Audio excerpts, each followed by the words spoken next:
Hi guys, Miss Terry here, and we are going to make a penny spinner. We have a penny and we've made the spinner. I'll show you an example. Always remember, with small things, ask for an adult's help and keep these little things out of our little friends' hands that spin, spin, spins. So what we're going to need, some markers, some scissors, a lid, and some paper. Alright, so we're going to trace, and I just used, the lid is just a peanut butter lid.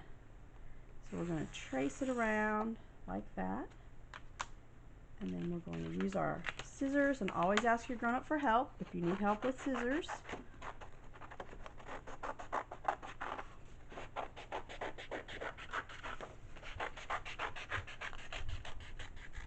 Okay, and then you can put it back on the paper, or you can color it before you cut it and you don't have to worry about the lines. Here we go. And then I'm going to give a little color here, some green, blah, blah, blah, blah, blah, some green here, la, la, la, la, la.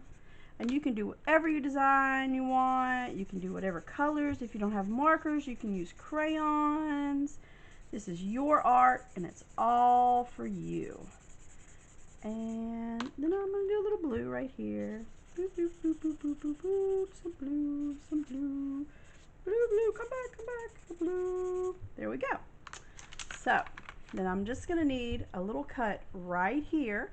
So again, I'm going to take my scissors. Now be careful with your scissors. I'm going to just give a little snip right there.